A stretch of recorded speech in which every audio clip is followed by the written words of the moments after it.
All right, let's take a look at how far we've come in our Rosebud for Roblox. This is roblox.com/home. This is my avatar, Inventor 2020, my friends here, and then the games that I've been playing mostly with my daughter in Germany. And there's the great game that I'm creating, Inventor 2020 Sustainability Studio. So let's go ahead and click on that. And when we get into that, we should be able to play it without too many errors. There are some problems with some of the pickup objects, like the flying carpet, so I won't be using that. I just want to show you how we're using the Insinkerator food grinder and the game we're creating about putting food waste into the Insinkerator so it can be fed to the domestic dragon, that is the biodigester. What I did today is put a sound in when you turn on the Insinkerator. I haven't yet mastered turning the Insinkerator off.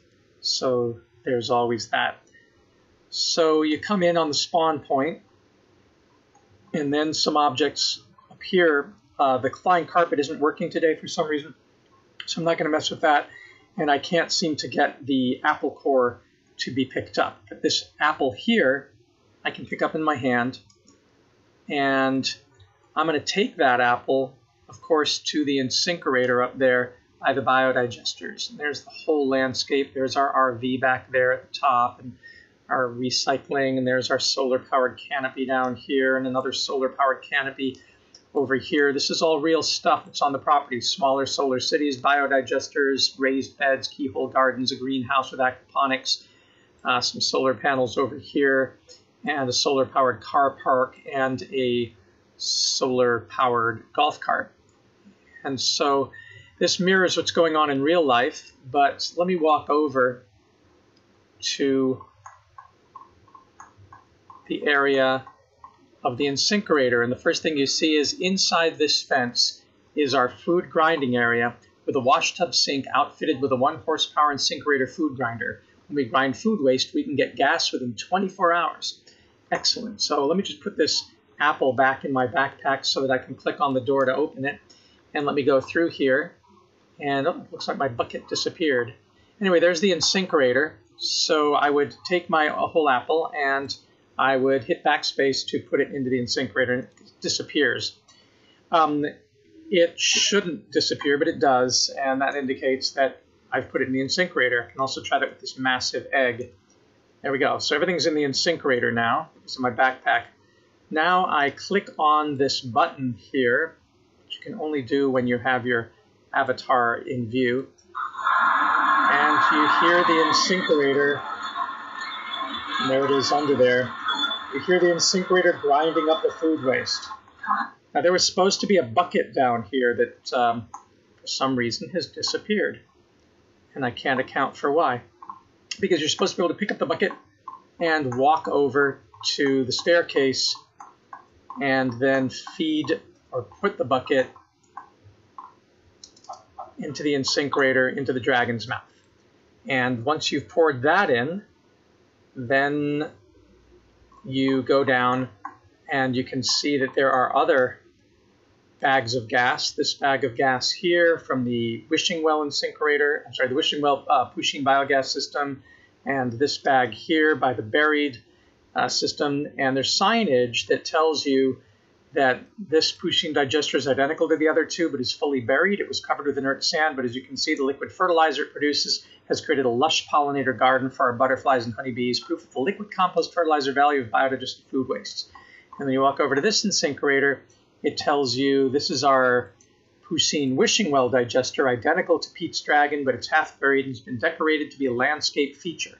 The gas is stored in the bag under the roof, which also stores batteries and a charge controller, an inverter for the 600-watt solar array on the south face, and then gas from our digesters is stored in a 1 cubic meter fiberglass dome inside the digester neck, as well as in the blue PVC gas bags you see hanging from the roof of the Wishing Well digester and lying on the top of the Buried digester. Any bag or balloon that is airtight will work safely and reliably. So there's that other bag of gas over there. And then we note that this is drawdown solution number 30 for climate mitigation, large biodigesters, and number 64, small biodigesters, and number 3, food waste reduction. That's what we're all about. So over here, past the goat pen, you see this is a Solar Cities IBC tank biodigester system with IBC tank floating gas holder. It takes 1 bucket of food waste per day. And you can see how we make it from this, the feed pipe over here, and the gas pipe out, and the fertilizer slurry pipe. And then we store the slurry in there. And then we talk about keyhole gardens, and that's not quite finished yet. So another feature is that we do store the gas from Pete's Dragon. There's the dragon head right there. So the gas from Pete's Dragon is stored in a Coleman queen-sized air mattress that we got from Walmart. It really is that simple and safe. The gas then is pumped to the gas grill here and to an IV for cooking and water heating. The gas flows through common garden hoses and clear plastic tubing. It is safe and non-explosive and under very low pressure. So yeah, we store the biogas also in the Walmart mattress. And then we use the biogas for all sorts of things, like, if I can get this to play, there we go. We can use the biogas and turn on the grill. And same thing with this grill over here, if we want to cook our barbecue. So that was an effect. I didn't program that, and that came with this element, with the barbecue. But it shows you the potential of what can be done. And that's why I want to get the Insinkerator so that you can turn it on. And I want this button to be able to turn it off. But so far it's not doing that.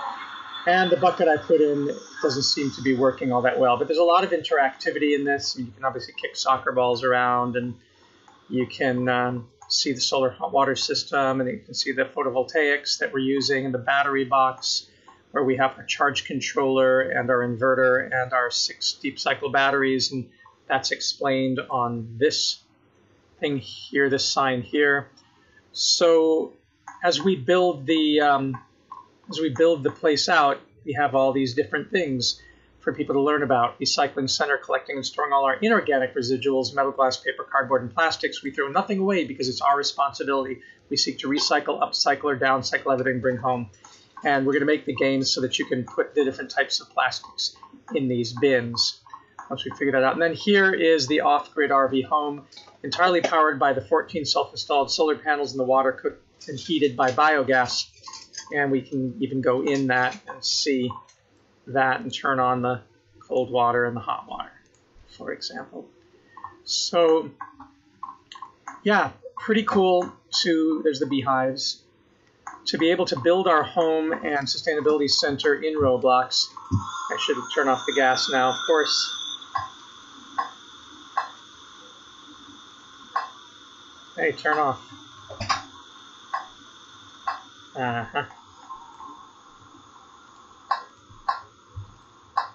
There we go. And so that's what we've got going. And I'll keep working on it to make sure that we get our bucket that we can transfer. And the game will be grind your food waste in the Insinkerator, and then take it and feed the dragon. So thanks a lot for watching. And then I did my first animation here, which is my jump for joy. Yoo-hoo. Excellent. All right. Hope you'll join us in Roblox and help us to build your own neighborhood and home and school so that we can play our way to full sustainability.